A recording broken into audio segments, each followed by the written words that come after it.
Les scientifiques soupçonnent qu'un marché de fruits de mer dans la ville chinoise de Wuhan est l'origine probable de l'épidémie de coronavirus, qui a fait 170 victimes jusqu'à présent. Le marché était connu pour le commerce illégal d'animaux sauvages tels que les serpents, les ratons laveurs et les porcs-épics, gardés en cage pour être vendus soit comme nourriture soit comme médicaments, jusqu'à ce que la province entière soit mise en quarantaine. La Chine est le plus grand consommateur mondial de produits issus de la faune sauvage, qu'ils soient légaux ou illégaux.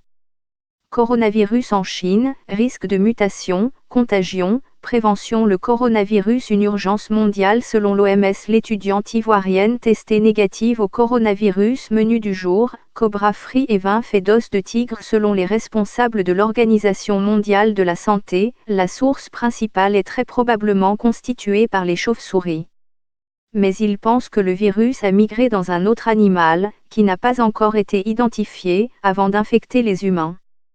La Chine a traditionnellement un énorme appétit pour les produits de la faune sauvage. Certains animaux sont consommés pour leur goût, comme un mets délicat, tandis que d'autres sont consommés comme médecine traditionnelle.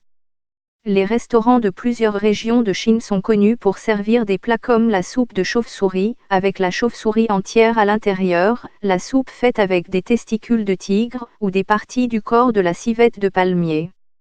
Le cobra frit, la pâte d'ours braisée, le vin fait d'os de tigre figurent également au menu des restaurants de gamme supérieure. Les marchés aux animaux sauvages des bidonvilles abritent des rats, des chats, des serpents et de nombreuses espèces d'oiseaux, y compris des espèces en danger critique d'extinction. La notion de yuanyi, littéralement goût sauvage en chinois, est une terminologie courante dans toute la Chine qui véhicule culturellement un mélange d'aventure, d'audace, de curiosité et de privilège, a déclaré un enquêteur d'une grande agence internationale qui a mené plusieurs enquêtes sur le commerce des espèces sauvages en Chine. Les produits issus de la faune sauvage sont également utilisés dans de nombreux médicaments traditionnels chinois, principalement parce qu'on pense qu'ils ont des pouvoirs curatifs pour soigner diverses affections, comme l'impuissance masculine, l'arthrite et la goutte. La demande de balance de pangolin pour de tels médicaments a presque anéanti l'animal en Chine et le pangolin est maintenant devenu la faune la plus braconnée dans d'autres parties du monde également.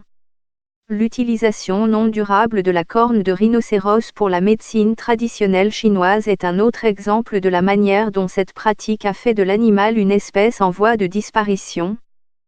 Tout cela se produit alors que l'on estime que plus de 70% des infections émergentes chez l'homme proviennent d'animaux, en particulier d'animaux sauvages. L'épidémie a remis en lumière le commerce d'animaux sauvages en Chine, déjà critiqué par les groupes de protection de la nature pour avoir poussé un certain nombre d'espèces au bord de l'extinction. À la suite de cette dernière épidémie, les autorités chinoises ont interdit temporairement le commerce d'animaux sauvages afin de lutter contre la propagation du virus. Cette épidémie de virus pourrait-elle constituer un tournant dans l'effort mondial visant à mettre fin au commerce illégal d'espèces sauvages et à protéger ensuite la santé publique? Les experts affirment qu'il s'agit d'un défi de taille, mais que la mission n'est peut-être pas impossible. Les virus à l'origine du syndrome respiratoire aigu sévère, SRA, et du syndrome respiratoire du Moyen-Orient, MER, proviendraient également des chauves-souris, mais ils se seraient introduits chez l'homme par l'intermédiaire de civettes et de chameaux, respectivement, selon les responsables de l'OMS. Nous sommes en contact avec des espèces sauvages et leurs habitats que nous ne connaissions pas auparavant, a déclaré à la BBC le Dr Ben Ambarek, du département de la nutrition et de la sécurité alimentaire de l'Organisation mondiale de la santé, OMS.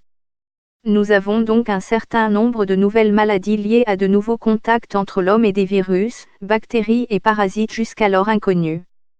Une analyse récente des quelques 32 000 espèces de vertébrés terrestres connues a montré qu'environ 20% d'entre elles sont achetées et vendues sur le marché mondial, légalement ou illégalement.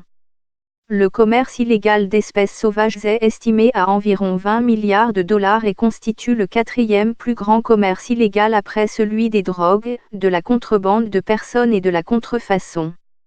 Coronavirus, à quel point devrions-nous nous inquiéter ?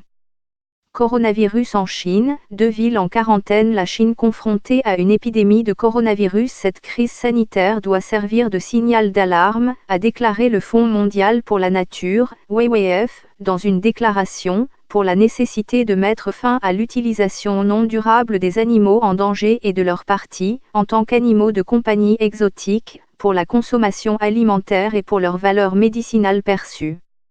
L'élevage, le transport ou la vente de toutes les espèces animales sauvages sont interdits à partir de la date de l'annonce jusqu'à ce que la situation épidémique nationale soit terminée, a déclaré une directive émise conjointement par 3 agences gouvernementales.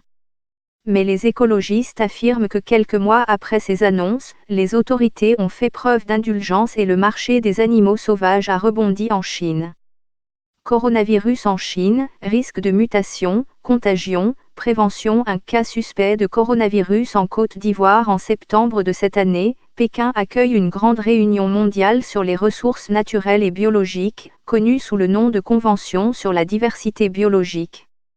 Selon un rapport intergouvernemental publié l'année dernière, 1 million d'espèces sont menacées d'extinction plus que jamais dans l'histoire de l'humanité. Au lendemain de l'apparition du virus, des éditoriaux dans les médias chinois contrôlés par l'État ont dénoncé le marché incontrôlé des espèces sauvages dans le pays. Nous voyons là l'occasion de mettre un terme définitif à la détention, à la reproduction, à la domestication et à l'utilisation des animaux sauvages, non seulement pour la viande mais aussi pour la médecine traditionnelle, a déclaré Debbie Banks, de l'agence d'investigation environnementale basée à Londres, qui a mené d'importantes enquêtes sur la faune sauvage en Chine. Selon les experts, l'apparition de la grippe aviaire a contribué à la conservation de nombreuses espèces d'oiseaux dans la nature. Il souligne également le succès de l'interdiction que la Chine a imposée sur l'importation d'ivoire après des années de pression internationale pour sauver les éléphants de l'extinction. Une trafiquante d'ivoire emprisonnée en Tanzanie. Il souligne toutefois que l'interdiction et la réglementation des produits issus de la faune sauvage devront être mondiales, et pas seulement en Chine. Mais en tant que plus grand marché de produits de la vie sauvage, la Chine peut certainement montrer la voie, disent-ils.